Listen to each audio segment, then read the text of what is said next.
I was with Western Forces for this event, and my kit was a little bit different than what I've been doing with Eastern. So first off, I was running tan. I decided early on I didn't want to run a helmet, so this was my head setup for the event. And what this is my hat, which was zip tied straight to my ear pro, which is my electronic ear pro, and that runs through a cable down to my walkie-talkie, my Biofang radio. And then I had my microphone there, so I had all my communication. It's got electronic sound control, so I can hear when it's turned on, conversations that are happening around me. But it also deafens a lot of the loud stuff, so that it's not overwhelming. In the back here, I have my X-Fog unit, which is wonderful. And if you don't have one, you should get one. They're top-notch. They're fantastic. You'll never question your decision to purchase it after you use it. That being said, it runs two little hoses up and into my goggles, and then those provide all the movement of air that I need to keep any fog from happening. And they even work really well if it starts to like lightly rain, which is a nightmare. If you're wearing goggles and it starts to rain, it's just a sheet of fog immediately. My first event was Stonebreaker, and it started to rain for like 20 minutes right before the game started. And I thought I wasn't going to be able to see anything. But I clicked it all the way up to full, and my vision was almost unaffected. It was a little bit here and there, and they would just go away. It was fantastic. My secondary, I'll start with that for this event. I ran one magazine for my pistol. It's a double stack Glock magazine, or I can't really say Glock. A double stack G magazine. We all know what that means.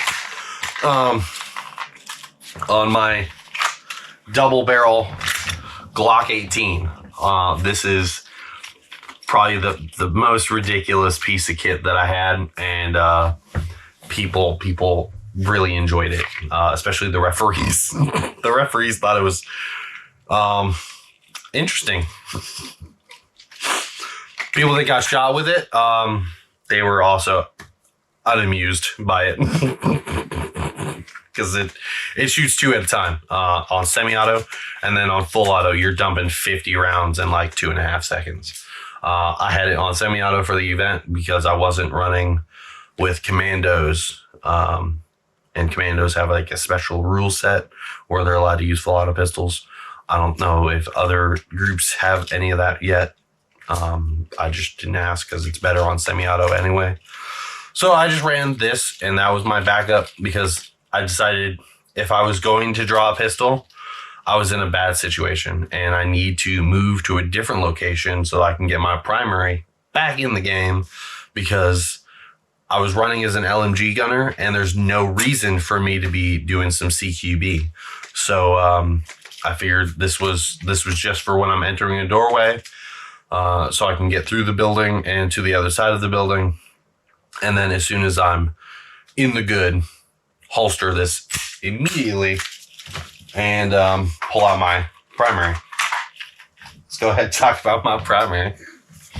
So I had gotten this approved.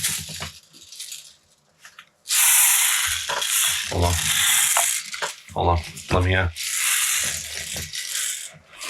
they hold a lot.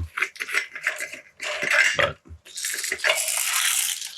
right now it's like halfway empty, so I'm gonna dump these out so that I'm not shaking a maraca the entire time I'm holding it.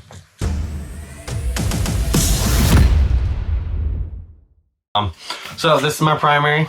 This is an LCT AMD 65M, but it obviously doesn't look like that anymore. Here's an image of what it used to look like. Definitely not. When I got it as a boneyard gun, a used gun on eBay, and it had a side folding wire stock, which was busted when I got it. So it now has fins welded to the bottom of it, and a PKP stock attached. And then because at the time when I was making this, I was also testing out my kit from Ukraine. It also has the coat of arms branded into the stock, which is kind of cool. And it's a great gun. It also has a Troy handguard on it, which is definitely not what was originally on it. And then I got my little optic, my little, what the hell is this thing? Red, green laser dot. I barely ever use it. I just look through it and then can't my gun because I'm firing full auto all the time. And I just watch my BBs to where they're going because it's easier to just track them. They're not moving the speed of a bullet. You can actually see where they're going. So it's so much better to actually just watch where your rounds are going instead of using the optic. That might be bad for practice, but it's what I do. It's also wired to Dean's, and inside of it is a Bull Gear CNC'd aluminum hop-up unit. This is actually an early production version that they sent me out. It's also got a LCT plate in there to keep you from over-inserting your magazines. Very important. You should definitely get that. It should just come with it, but it doesn't. And I don't know. That's microtransactions. What can you do? But it makes the gun better. And that hop-up unit, like I said, it was an early production one. It doesn't say Bull Gear or anything like that on it. They sent me a couple of them, and I have them, and they're special. And if you wanted one, I would be totally down with giving you one if you ever ran into me. But just ask. But they're great, and it shoots like a laser, which is why I just watch where my rounds are going instead of trying to aim down the optic. Another thing, I ran a drum. And this is a Cyma drum, but it's not Cyma on the inside because Cyma sucks. All of their stuff is cheap, flimsy plastic. So inside of here is a Bull Gear insert. And what that looks like is this. I have a bunch of them. It's a Bull Gear insert, and it goes into the drum and then has a feeding tube. It's all 3D printed and really well put together, but it's completely mechanical, which sounds weird because it is connected to a Dean's battery, but it mechanically feeds the rounds. It's not a switch that you have to press to get it to turn on the battery. It doesn't have a weird microphone in it that listens for when you're gun shooting that just ends up shooting all the time because there's people shooting around you. It's whenever you shoot the gun, it takes pressure off of the motor unit, and it's got this little spring, and that spring just does what springs do and just keeps tension on it. So when it shoots and that spring is let loose, it turns on the motor and winds up rounds and turns itself off. And when you shoot again, it turns itself on and then back off. And it is the most reliable system you'll ever put in a drum magazine. Pick yourself up a Bull Gear drum insert. They're fantastic. This is obviously the one for Cyma, and it says Cyma on it.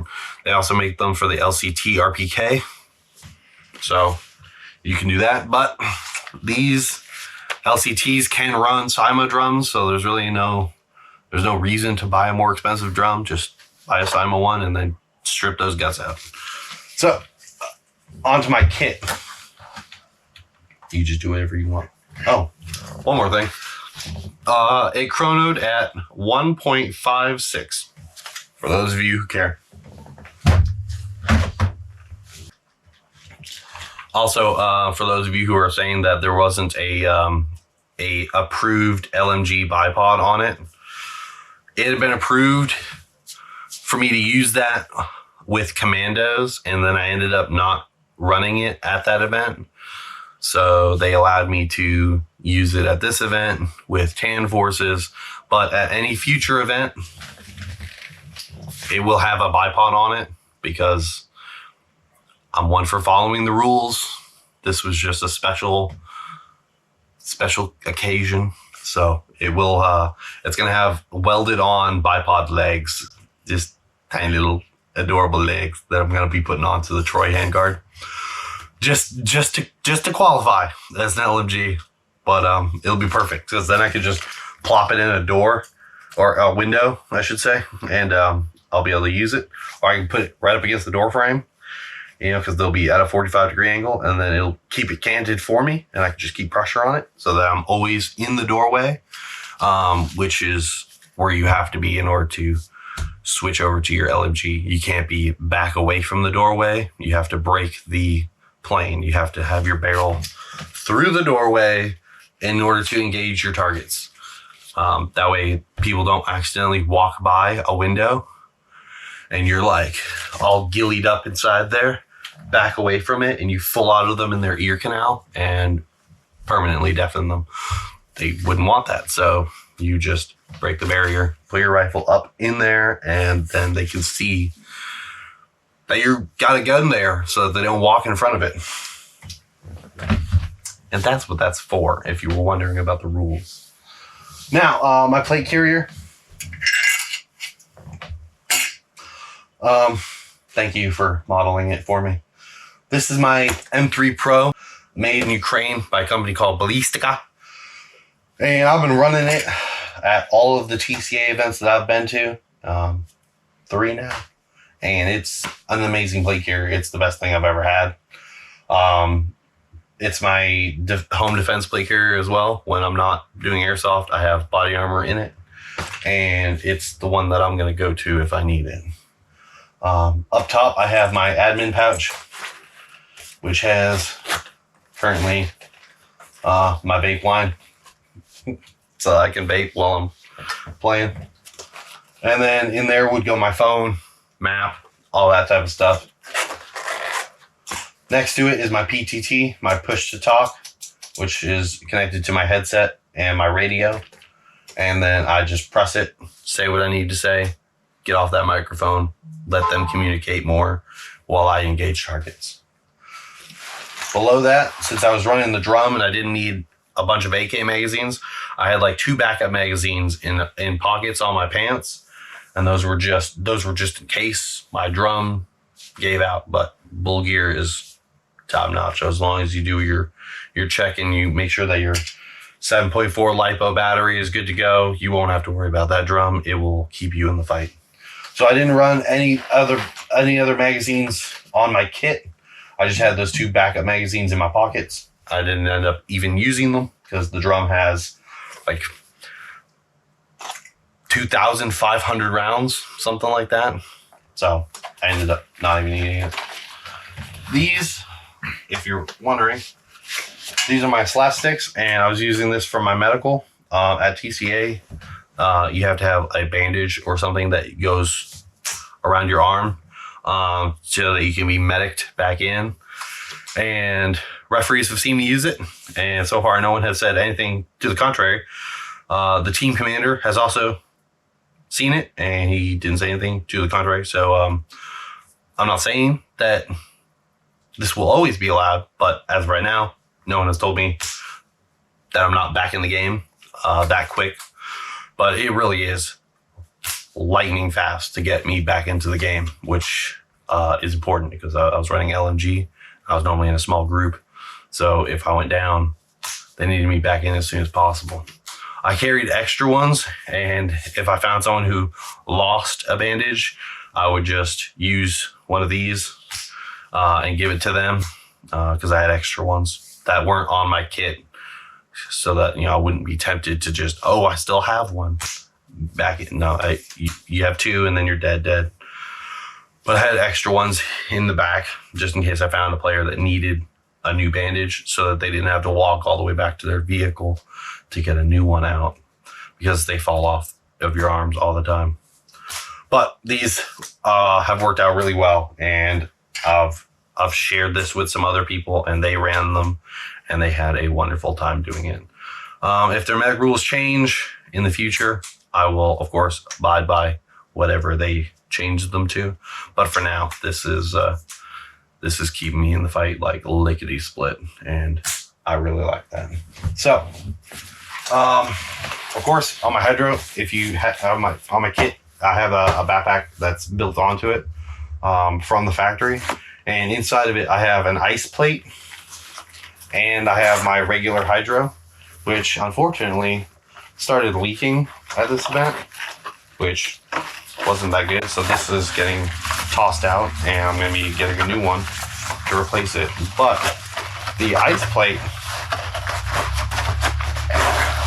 it's not one of the core ice plates. It's a knockoff. It's from overseas, but it worked out beautifully. It kept me nice and cool. It's actually still got water in it. I need to clean it. So that's a reminder to everybody: clean your hydro out so that you don't end up with nasty green water when you go to play the next time. And then down below, I had my little nutsack bag, which is great because it keeps you from getting shot in the groin, because it just happens to hang down and protect it. In that, I had a speed loader, so I could hand it off to someone else if they needed it. Oh, hey, here's my suppressor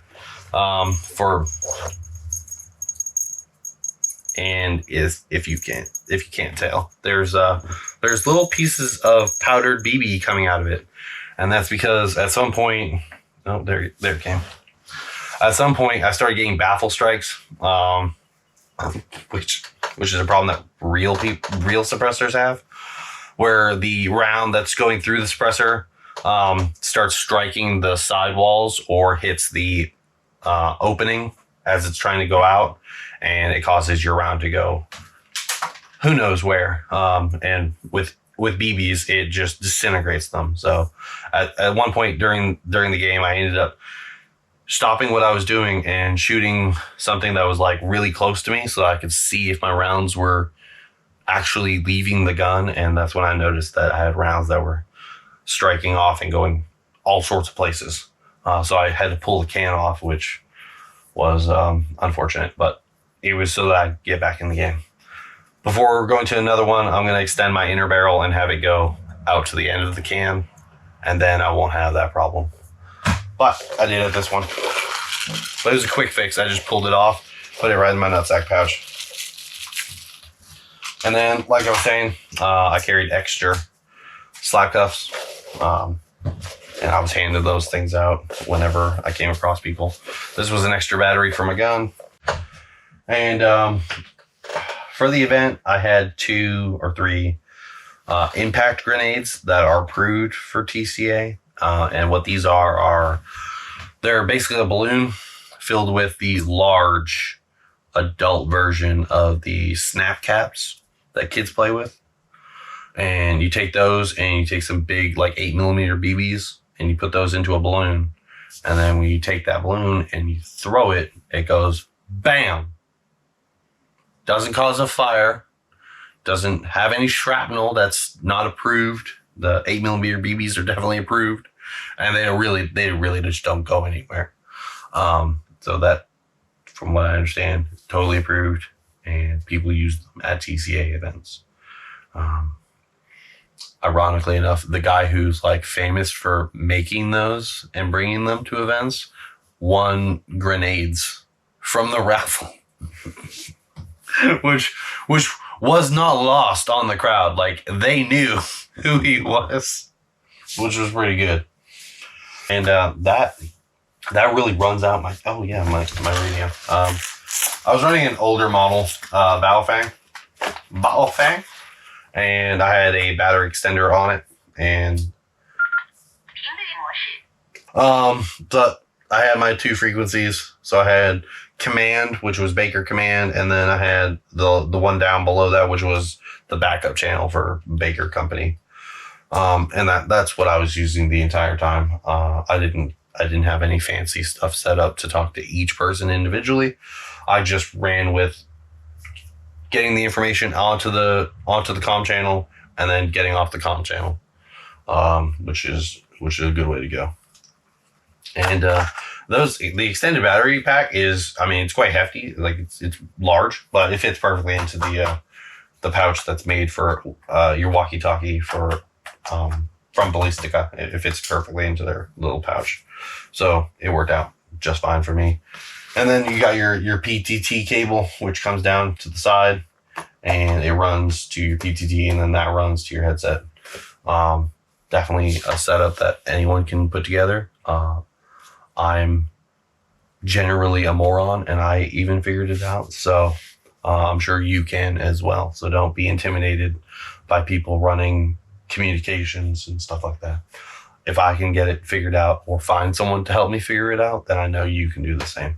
So don't let that be one of those things that hinders you from getting into playing milsim, doing serious, large events of airsoft. Everyone can do it.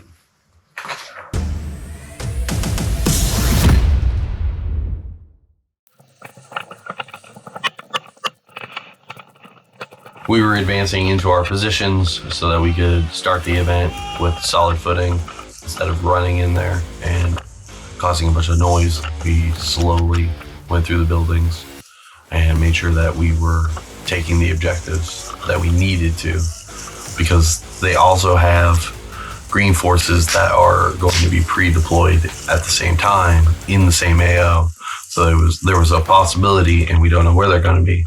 There was a possibility that there would be engagements in that building as we were right at the start of the game, because there could have been a team put there.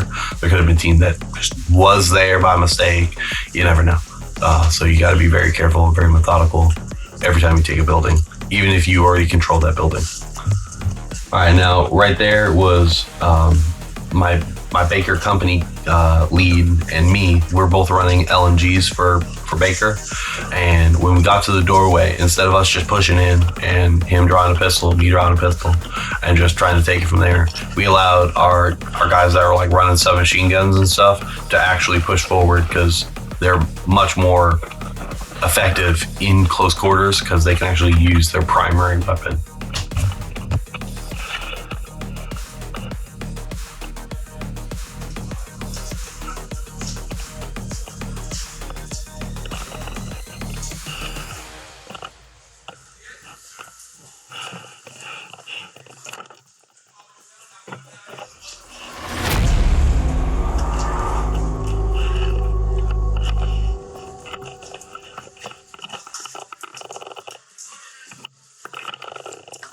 Right outside this doorway is going to be Objective Mary, and we have way too many people that have gone through the building. So some of the forces are falling back. They're going to head towards the next objective. The forces that are staying behind here are going to secure Mary and then defend it, and then it's going to end up being a stalemate for quite a bit.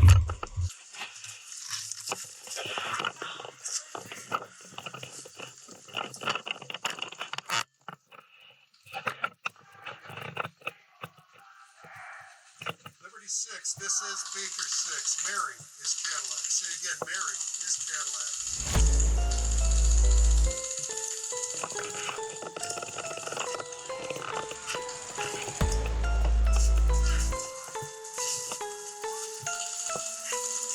All right, so at this point, I've already peeled off with a separate unit with my team lead, and we're going to be pushing through that courtyard that's just now off camera to the left. My personal photographer, who is running as a United Nations photographer, is now completely separate from me. So this is going to be him filming some of the guys that are on my team and showing them getting into position to defend Mary.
At this point, my cameraman had figured out where I had been during all of that moving around.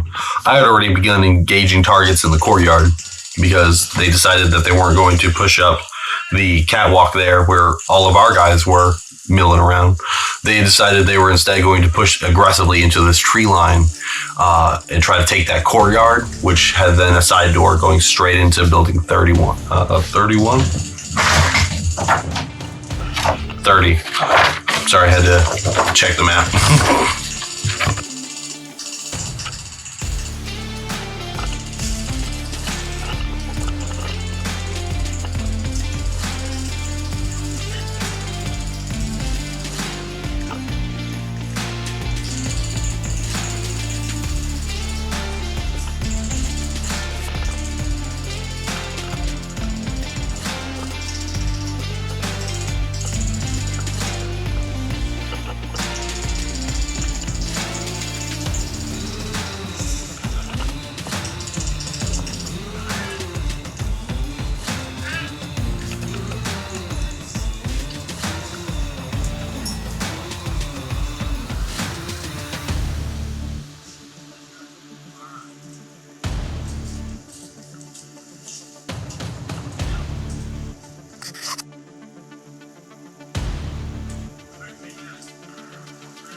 That tree had a branch that it just refused to get out of my way, and I looked stupid fighting that branch, but I won that fight. And I just want that to be abundantly clear.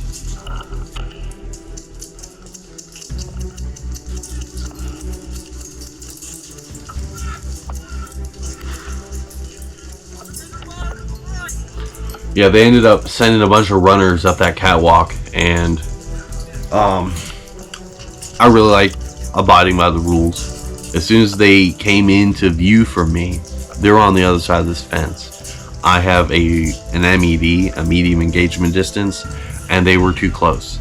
At that point, I can draw my pistol and just hope that I get a hit, but there was no real way that was going to happen. So I let them steamroll me, unfortunately.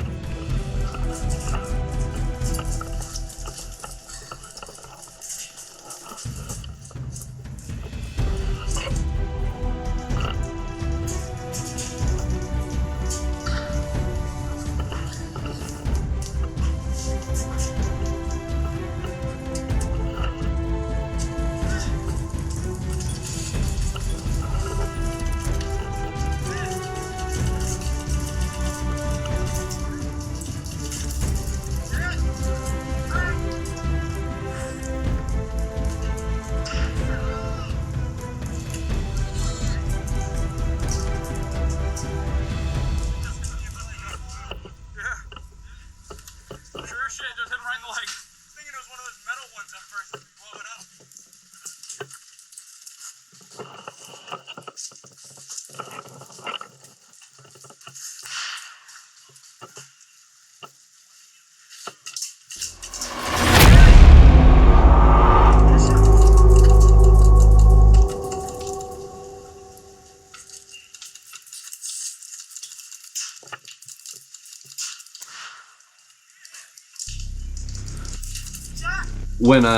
When we watched the video for the first time back at the hotel, and we saw that we had him on camera in 4K taking a tagging round from his own guys in the groin, we both fell on the ground. We were laughing so hard. It was fantastic.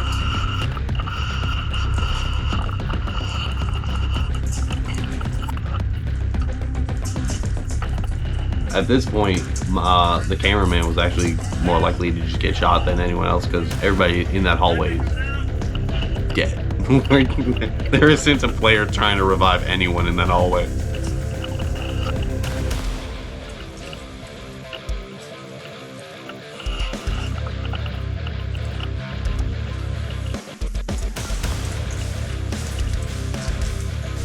The referees at TCA events are always top notch, and you can see when they go around, they are like super focused on what they're doing.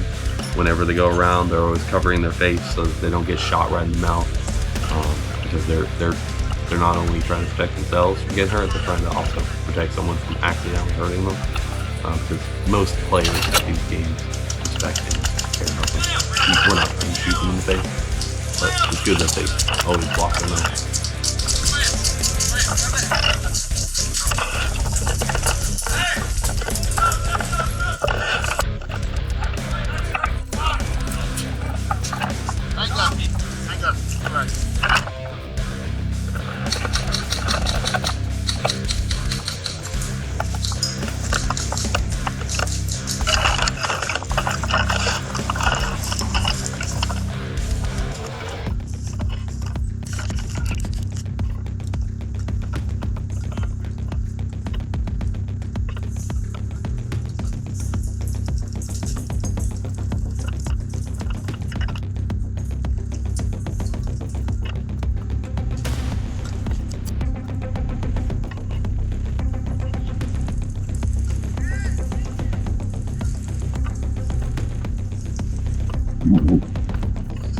Alright, so now, unfortunately, I'm dead.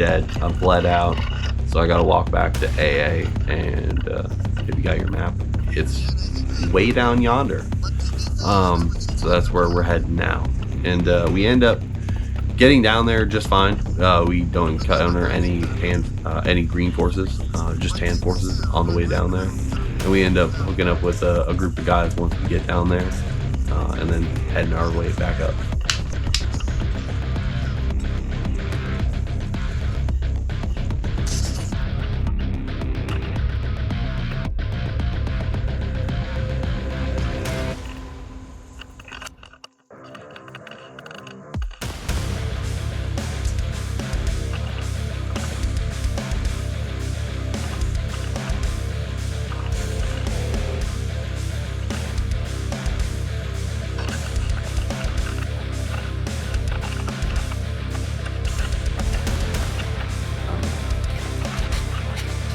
So now at this point we've started coming back from AA, and this is objective 40, where we had a mortar team, or at least mortar there.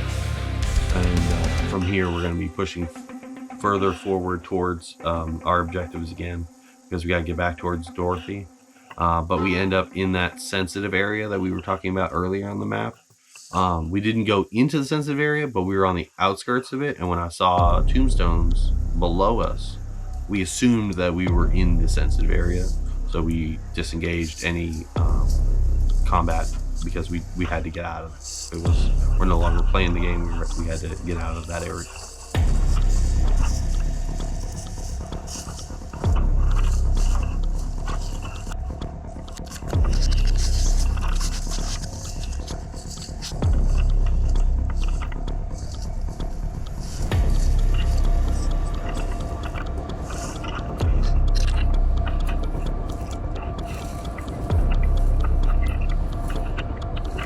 Yeah, the guys that ended up swacking us, they were definitely in the sensitive area, but at that point it's better for us to just take it down and get out of there safely than to try to have an argument, because that's not smart. They probably didn't know that they were in the area. We didn't know that we were in the area until we figured it out. So you just play the game and then get out of it.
Brought back to life. We're now coming back in, and we find this group that's held up on this hill, and they're trying to push into objective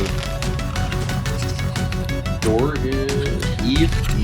Trying to push into objective Eve, and they're getting stuck down in this fence area because they got this fence that's like not opened up all the way, and you got to crawl through it, and they're just getting swacked by some guy that's on the other side of it in the tree line. So then we decided that we're gonna try to take this fence, and that's a fight that we're gonna lose, but we try anyway.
Now, something you don't really catch on the camera too well until it really pans in there towards the doorway is the smoke. Although it looked like it mostly failed, it went so fast through that fence and completely took over that courtyard that it looked like the smoke had done nothing until we got right there to the doorway. And then once we're looking through it, you can see that the courtyard's completely covered in smoke. It was actually a really effective smoke grenade, but it looked like a horrible failure when we were first approaching it.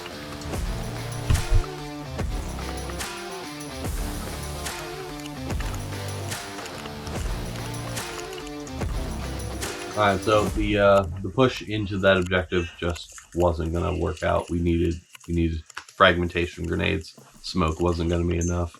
We attempted it again later on, and we did it again the second day. But right now we're getting respawned and we're going back to building 30.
All right, so because I'm running an LMG, I have to be in that doorway in order to engage targets.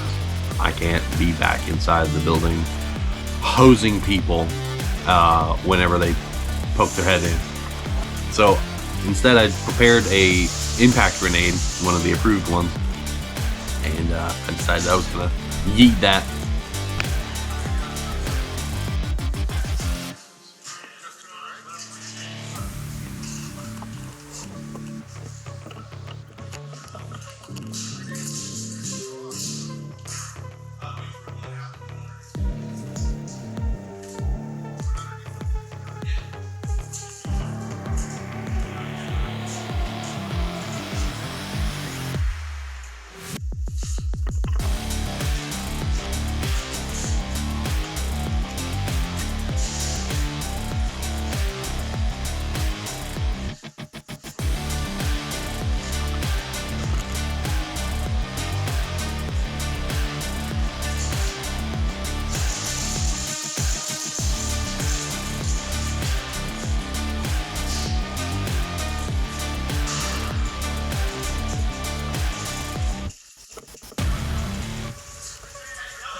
In my defense, that second grenade was a perfect throw. It just failed to detonate as soon as it hit the ground. And I honestly don't know why. But the greens that were on the other side of that wall, they lived to peek that corner. Now, the thing I did do correct, which wasn't throw those two grenades, was check the objective and make sure that we still have control of it, and then relay that information to command so that they know that we definitely still have control.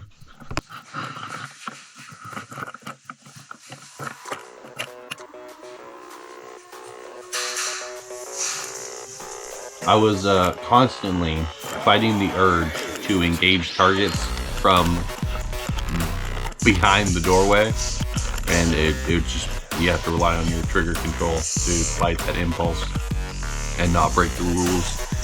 And that rounded up the action for part 1 of Bone Crusher Saturday.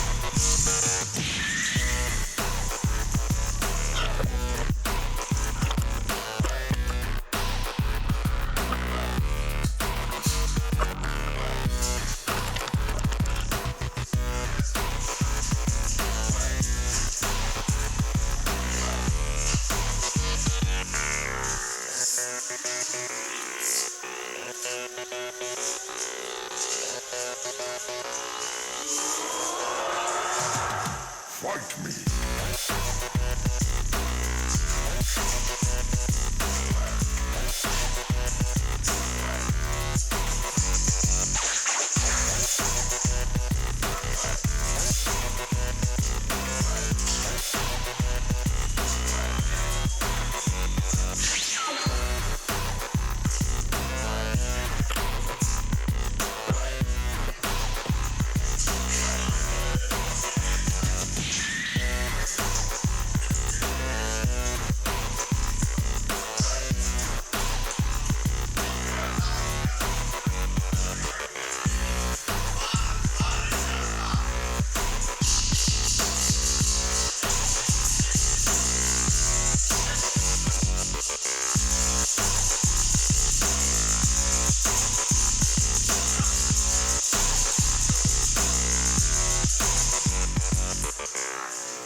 My teammate had no idea that I needed to be revived because apparently he just couldn't understand me telling him that I needed a medic.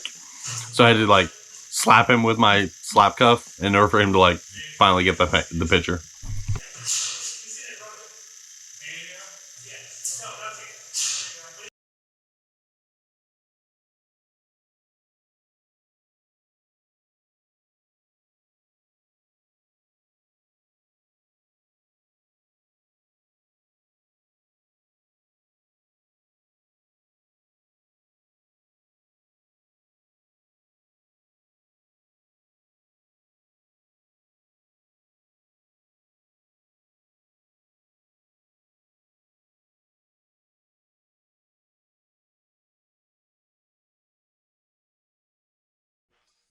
At this point, we weren't going to be pushing the door, so I took the time that we were not going to be advancing to swap out my battery because it was starting to run low. And there's my United Nations photographer. Look at him stepping into the camera.